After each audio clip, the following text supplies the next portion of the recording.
I knew I was crossing a line. Still, I kept going. Every phone call that lasted too long, every meeting that didn't need to happen, every time I touched his hand across the conference table, I knew exactly what I was doing. I'm a lawyer. I understand boundaries. I understand ethics. I understand that sleeping with your client is grounds for disbarment. But when that client is the boy who broke your heart 15 years ago, when he walks back into your life and tells you he never stopped loving you, when he looks at you like you're his entire world, lines start to blur. My name is Victoria. I'm 34 years old, and this is the story of how my high school sweetheart became my client, how I risked everything for a second chance at first love, and how the truth I discovered changed everything I thought I knew about love, loyalty, and the choices that define us. Let me start at the beginning, because you need to understand who I was before he came back, who I'd become, what I had to lose. I'm a successful attorney, partner at Morrison & Associates, one of the top family law firms in the city. Divorce cases, custody battles, prenups. I'm good at what I do. Really good. I've built a reputation on being sharp, professional, unshakable. The lawyer you want when your life is falling apart. I'm also married. Have been for 7 years. My husband, Michael, is a cardiovascular surgeon. We met at a charity gala when I was 27. He was brilliant, successful, stable. Everything I thought I wanted after years of dating disasters. We got married a year later. Bought a beautiful house in the suburbs. No kids yet. We're both too focused on our careers. But we talk about it. Someday. When the timing is right. Our marriage is good. Not passionate. Not the kind of love songs are written about. But solid. Comfortable. We respect each other. Support each other's careers. Have Sunday brunch together. Take nice vacations. We're the couple everyone envies. The power couple. Both successful. Both attractive. Both living the dream. Except I wasn't living a dream. I was living a very pleasant, very comfortable compromise. And I'd convinced myself that was enough. That passion fades anyway. That stability matters more than butterflies. That this is what adult love looks like. I believed that. I really did. Until the day my assistant buzzed my office. "Ms. Hartley, you have a new client consultation in 5 minutes. A Mr. Ethan Cole. Divorce case. High conflict." I pulled up the file. Didn't recognize the name. Just another divorce. Another marriage ending. Another day at the office. I gathered my notes, put on my professional face, and walked to the conference room. And there he was. Ethan Cole. Except I knew him as Ethan, my first love, my high school boyfriend, the boy who destroyed me when he left for college across the country and chose his future over us. He looked different. Older, obviously. 15 years will do that, but also more... everything. More confident. More settled. More heartbreakingly handsome than the 18-year-old boy who'd kissed me goodbye at the airport and promised to call every day. Victoria. His voice was exactly the same. A little deeper maybe, but unmistakably him. Ethan. I managed to keep my voice professional, steady, even though my heart was racing, even though seeing him felt like being 18 again. "Mr. Cole, please have a seat." He sat, looked at me like he couldn't believe I was real. "You're a lawyer. You made it. You always said you would. And you're..." I glanced at his file. "Getting divorced." "Yeah." He smiled, but it didn't reach his eyes. "Marriage didn't work out. Ironic, isn't it? I left you to pursue my dreams. Married someone else. And now I'm hiring my first love to help me get unmarried. I should have referred him to another attorney. Should have said this is a conflict of interest. Should have walked away right then. But I didn't. Instead, I said, "Tell me about your marriage. What happened?" For the next hour, Ethan told me about his wife. They'd met in graduate school, He'd become an architect, like he'd always dreamed. She was an engineer. They made sense on paper, got married 5 years ago. But it was never right. Never had that connection, that spark. They were roommates more than lovers, friends who'd made a mistake thinking friendship was enough. Sound familiar? I said without thinking. He looked at me, really looked at me. Every single day for 15 years, I've regretted leaving you. Every single day, I've wondered what would have happened if I'd stayed. If I'd chosen you over architecture school. If I'd believed we could make long-distance work. Ethan, don't. I have to. Because seeing you now, seeing what you've become, knowing I let you go, it's killing me. You were the one, Victoria. You've always been the one. I just realized it too late. You're married. I'm married. This conversation is inappropriate. Is it? Or is it just honest? For the first time in 15 years, I'm being completely honest. I still love you. I never stopped loving you. And I think you feel it too. I saw your face when you walked in. You felt it too. I stood up, tried to regain control. Mr. Cole, I think it's best if I refer you to one of my colleagues. This situation is too complicated. Please don't. He stood too.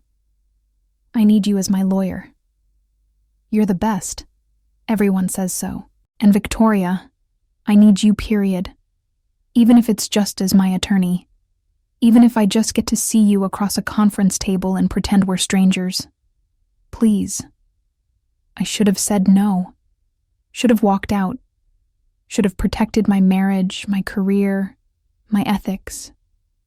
But looking at him, at the boy I'd loved so desperately, at the man he'd become, I couldn't do it. I'll take your case, I heard myself say.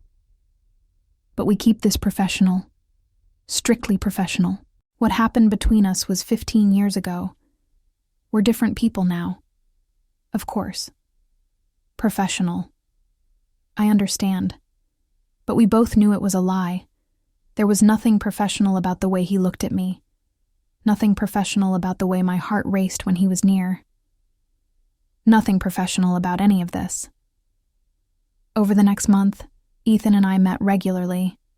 Conference calls, document reviews, strategy sessions, all legitimate legal work. His divorce was messy. His wife was contesting everything. It required frequent communication, long meetings, late nights at the office going over financials, and every meeting, the lines blurred a little more. Conversations that started about his case would drift to personal topics. Remember when we went to prom? Remember that summer at the lake? Remember how we used to talk for hours about nothing? We'd laugh, reminisce, pretend we were just old friends catching up.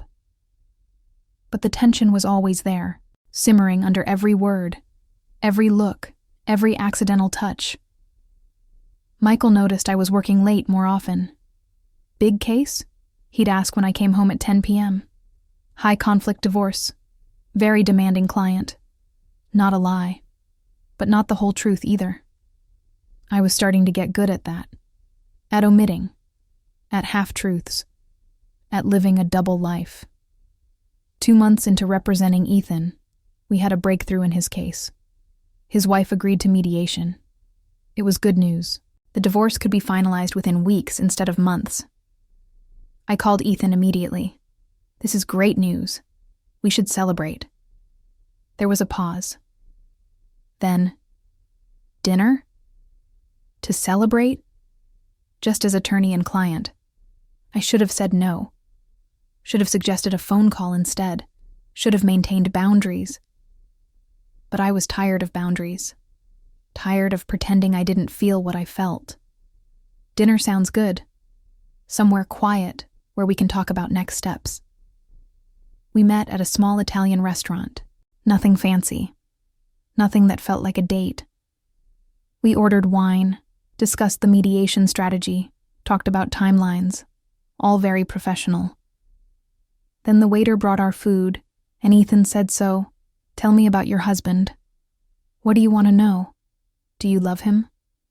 The question was direct, honest, the kind of question Ethan always asked. He'd never been good at small talk, always went straight to the heart of things. Yes, I love Michael. He's a good man. That's not what I asked. Do you love him the way you loved me? I took a sip of wine. Bought myself time. It's different. We're adults now. Love is different as an adult. Is it? Or is that what we tell ourselves to justify settling? I'm not settling. I have a good marriage, a good life. Good. But are you happy? Really, truly happy? I looked at him. At this man who'd known me when I was 17 and fearless. Who'd known me before I learned to be practical. Before I learned to choose stability over passion. Are you happy? I countered. No. I'm miserable. I've been miserable for years. Because I made the safe choice. The practical choice. The choice that made sense on paper. And I ended up with someone I respect but don't love. Someone I care about but don't want. Someone who isn't you. Ethan, we can't do this. Why not? We're both getting divorced. Well, I am. You could. I'm not getting divorced. I'm not leaving my husband for a what if. Is that what I am? A what if? You're my first love. You're nostalgia. You're the boy I loved when I was too young to know better. And if I'm more than that, if this isn't just nostalgia, if what I feel for you is real, then we're in trouble. Because I'm your lawyer. You're my client. This can't happen. But it already was happening. Every time we talked, every time we met, every time I went home to Michael and thought about Ethan instead. It was already happening and we both knew it.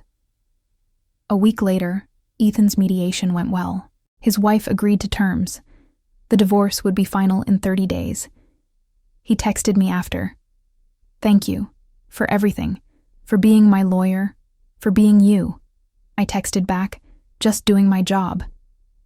3 dots appeared, then disappeared, then appeared again. Can I see you? Not as my attorney. Not about the case. Just as Victoria and Ethan. I stared at that text for 20 minutes. This was the moment. The choice.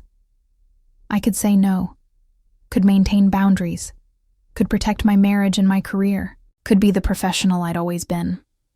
Or I could say yes. Could cross the line I'd been approaching for months. Could risk everything for the feeling I'd been missing for 15 years.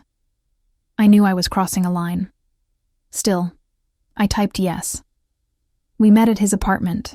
He'd ordered takeout. Chinese food, my favorite. He remembered. Of course he remembered. Ethan remembered everything about me. What I liked. What I feared. What I dreamed about at 17. We ate.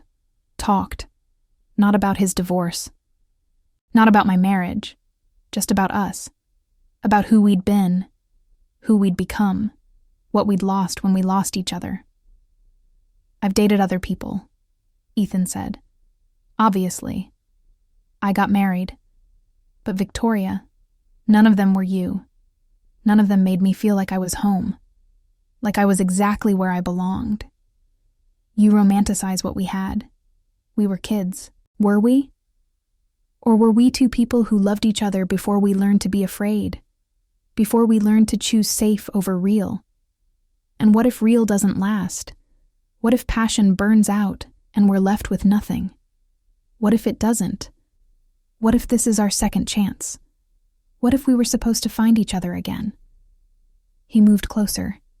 I should have moved back, should have left, should have chosen my marriage. But I didn't. I let him get close. Let him touch my face. Let him look at me like I was everything. Tell me you don't feel this, he whispered. Tell me this is just nostalgia. Tell me I'm imagining it and I'll walk away. I'll finish my divorce with another lawyer and you'll never hear from me again. I can't tell you that. Why not? Because it would be a lie. And then he kissed me. Or I kissed him. I don't know who moved first. But suddenly we were kissing and it felt like coming home. Like 15 years hadn't passed.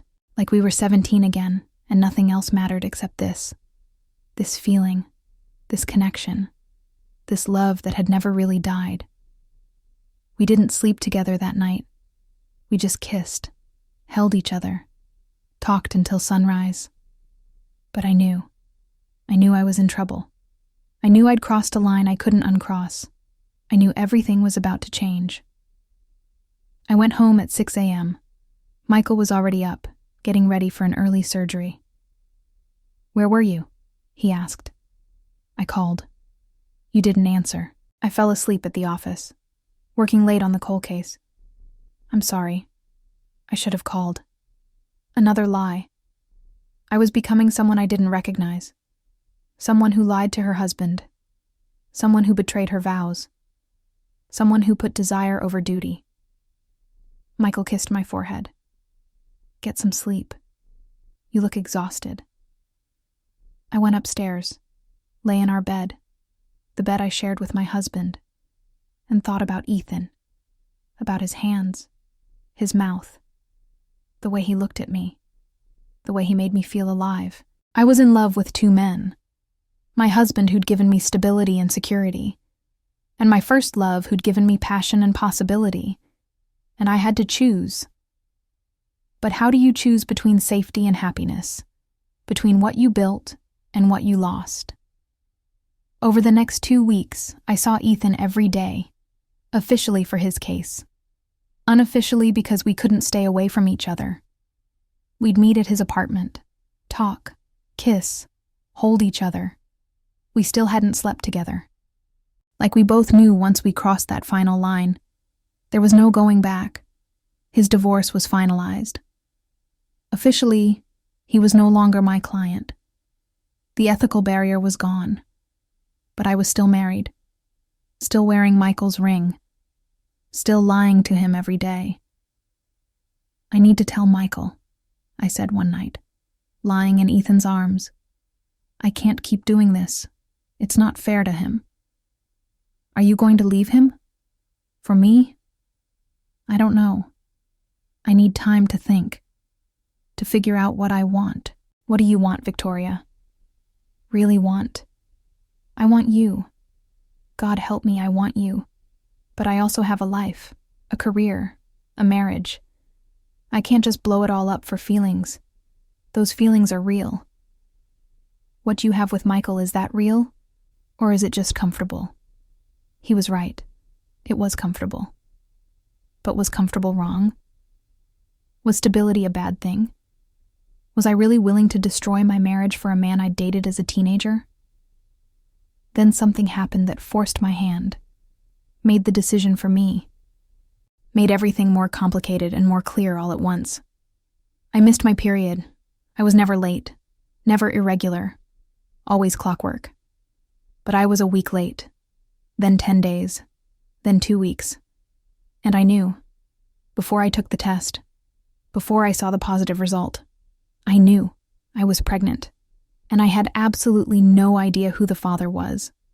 Okay, I need to stop here, because I need your opinion. I'm pregnant.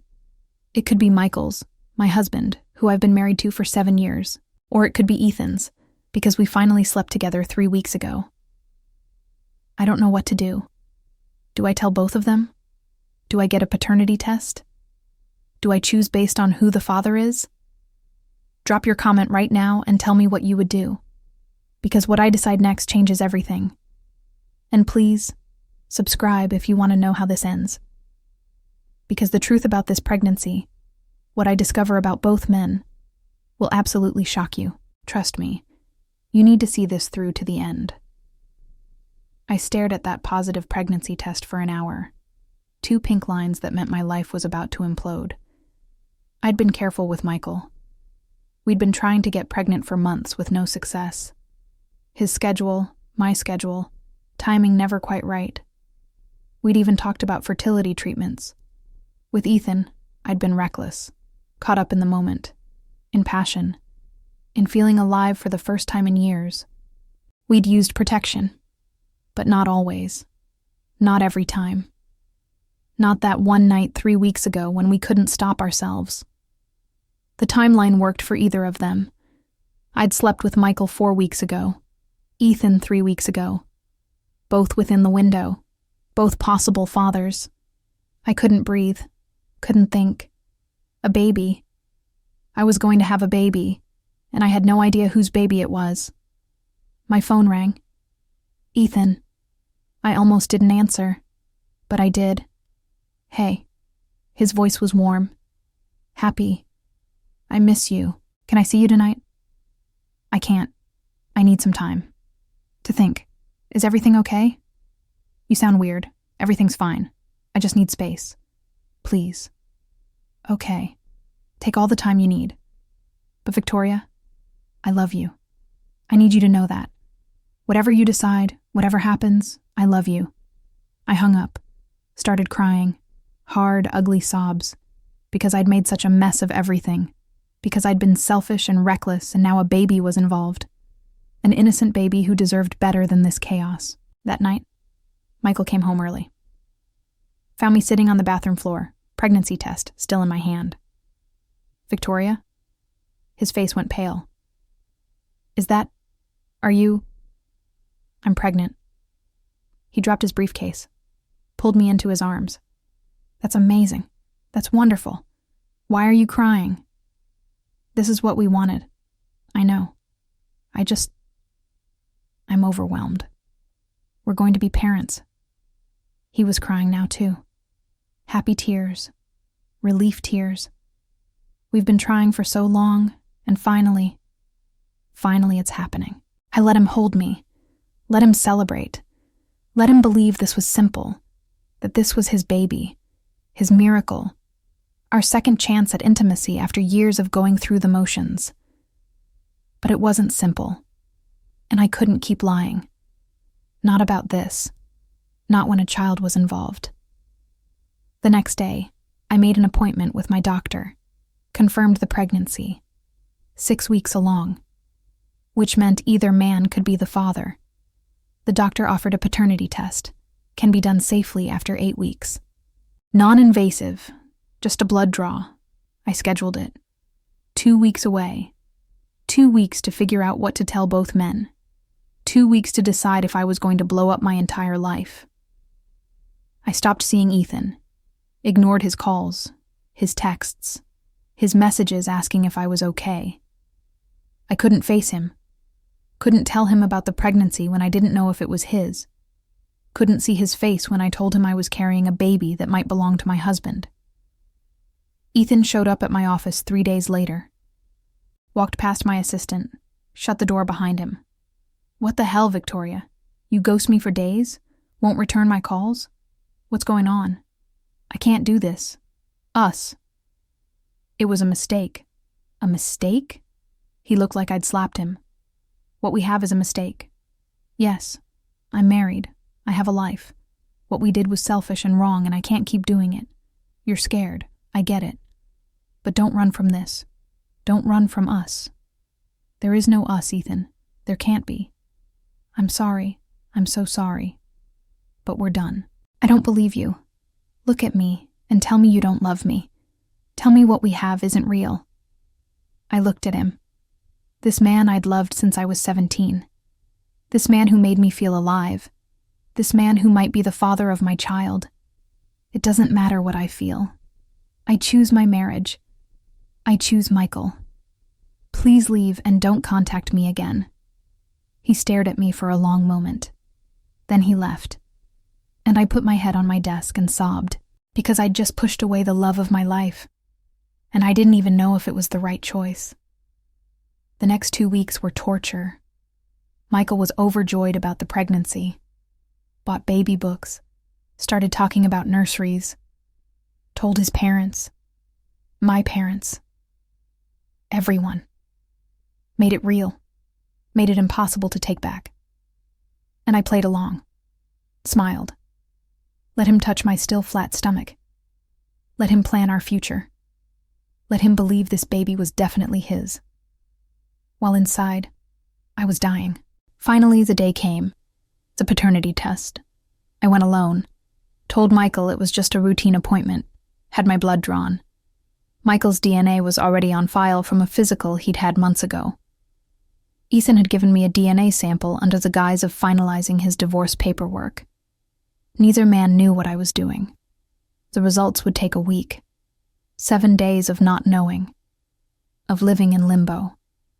Of preparing for either outcome. If the baby was Michael's, I'd stay. I'd commit fully to my marriage. I'd never contact Ethan again. I'd raise this child with my husband and try to forget the passion I'd felt for someone else. If the baby was Ethan's, I'd tell the truth. Both men would hate me. My career would be over, sleeping with a client, even a former client. My reputation would be destroyed. But at least I'd be honest. At least my child would know their real father. 6 days after the test, I got a call. An unknown number. I almost didn't answer, but something made me. Victoria Hartley? A woman's voice I didn't recognize. Yes? This is Rachel Cole, Ethan's ex-wife. We need to talk. Now. My blood went cold. How did you get this number? That doesn't matter. What matters is what I know about you and my ex-husband. What you did while representing him. Meet me at Morrison Park. 1 hour. If you don't show up, I'm filing a bar complaint. Your career will be over. She hung up. I sat there, shaking. How did she know? Ethan and I had been so careful. Hadn't we? I drove to the park. Found Rachel sitting on a bench. She was pretty. Put together. Everything I'd imagined Ethan's wife would be. Sit down, she said. Not a request. A command. I sat. I hired a private investigator. During the divorce. I wanted dirt on Ethan for leverage. She looked at me. Imagine my surprise when my investigator brought me photos of my husband with his attorney. Very cozy photos. Very inappropriate photos. My career was over. I knew it. Everything I'd built was about to crumble. I could ruin you, Rachel continued. 1 complaint to the Bar Association and you're done. Sleeping with your client? Career suicide. What do you want? I want you to tell me the truth. Do you love him? The question surprised me. Yes, I admitted. I do. I have since we were 17. And he loves you? Yes. Then congratulations. She stood up. You get him. And you get to keep your career because I'm not filing that complaint. Wait, what? I don't love Ethan. I never did. We both know our marriage was a mistake. If he found someone he actually loves, someone who isn't me, then good. He deserves that. But Victoria? If you hurt him, if you're just playing games, if you break his heart again, I will file that complaint. And I will make sure you never practice law again. Understand? I understand. Good. She walked away, leaving me stunned, confused, and strangely hopeful. That night, the paternity test results came. I opened them alone in my car, hands shaking.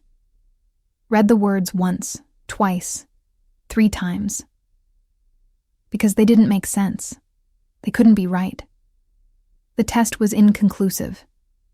Both Michael and Ethan shared the same markers, the same rare genetic combination.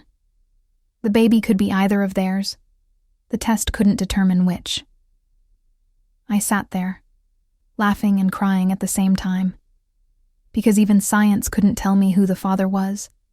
Even biology had refused to make the decision for me, which meant I had to choose, not based on paternity, based on love, based on what I wanted, based on who I wanted to be. I drove to Michael's hospital, found him in his office between surgeries. We need to talk. Is the baby okay? He looked worried. The baby's fine, but I'm not. Michael, I need to tell you something, and it's going to hurt, but you deserve the truth. I told him everything, about Ethan, about the affair, about the pregnancy and not knowing who the father was, about the paternity test being inconclusive, About all of it. Michael sat down heavily in his chair, said nothing for a long time. Then, have you been happy? With me? In our marriage? No, I admitted. Not truly happy. Comfortable. Safe. But not happy. Not alive. And that's my fault, not yours. You're a good man. You deserve someone who loves you the way you should be loved. And that's not me. So you're choosing him. I'm choosing honesty. I'm choosing to stop settling. I'm choosing to stop lying to both of us about what this marriage is. And the baby? I don't know who the father is. The test couldn't tell. But Michael, regardless of biology, this baby deserves parents who are authentic, who aren't living a lie. I can't do this anymore. Michael nodded slowly. I think I've known for years that you weren't happy, that I wasn't enough. I just didn't want to admit it. He looked at me.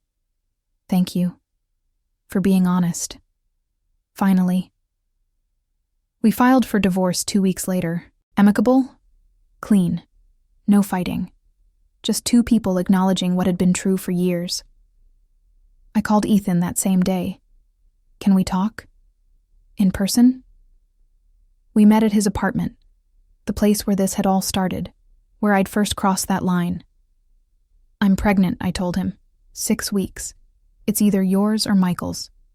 The paternity test couldn't tell. They have the same genetic markers. Ethan sat down, processed this. Then, what do you want? I want you. I've always wanted you, since I was 17. I want to build a life with you, raise this baby together.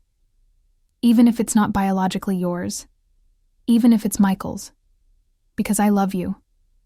I choose you. And if it is Michael's, you can live with that? Yes. Because biology doesn't make a father. Showing up makes a father. Love makes a father. And I know you'll love this baby regardless.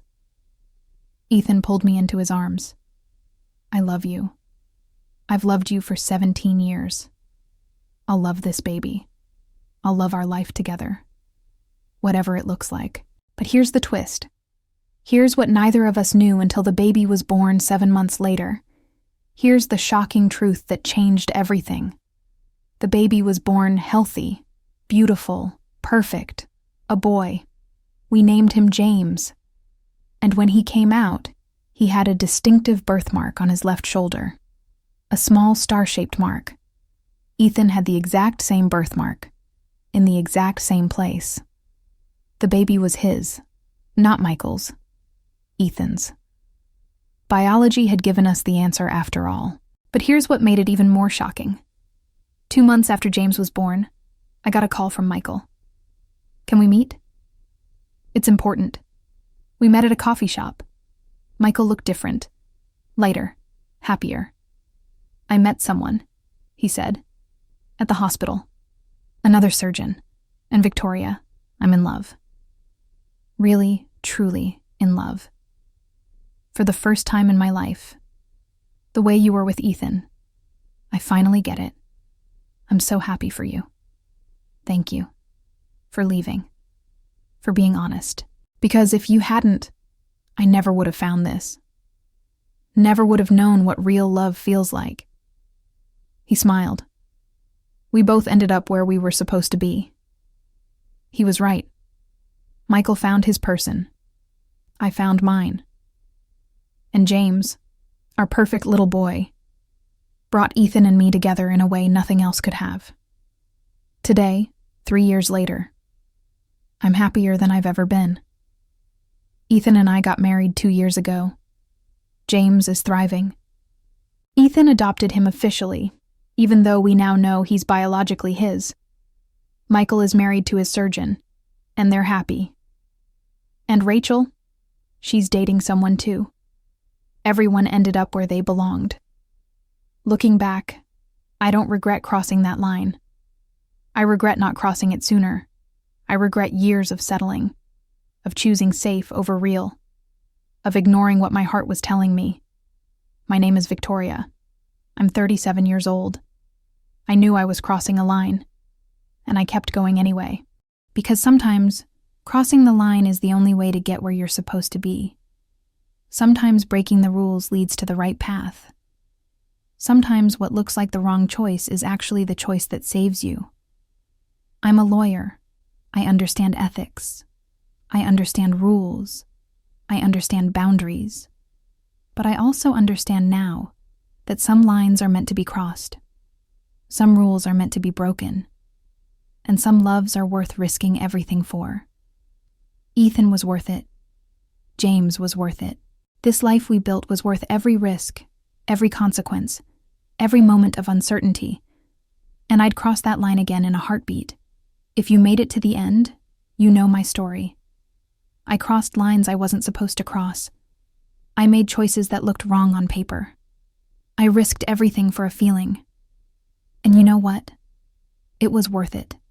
Every moment of fear, every moment of uncertainty, every risk. Because now I'm living authentically. Now I'm with someone who makes me feel alive. Now I have a family built on real love, not comfortable compromise. If you've ever felt stuck, if you've ever felt like you're living someone else's life, if you've ever wondered, what if? This is your sign. Choose yourself. Choose real. Choose happy. Hit subscribe for more stories about brave choices, second chances, and building the life you actually want. Comment below and tell me about a line you crossed that changed your life. And please, share this video, because someone out there needs to hear that it's okay to want more. It's okay to choose passion. It's okay to cross the line. Thank you for listening. Thank you for not judging. Thank you for being here.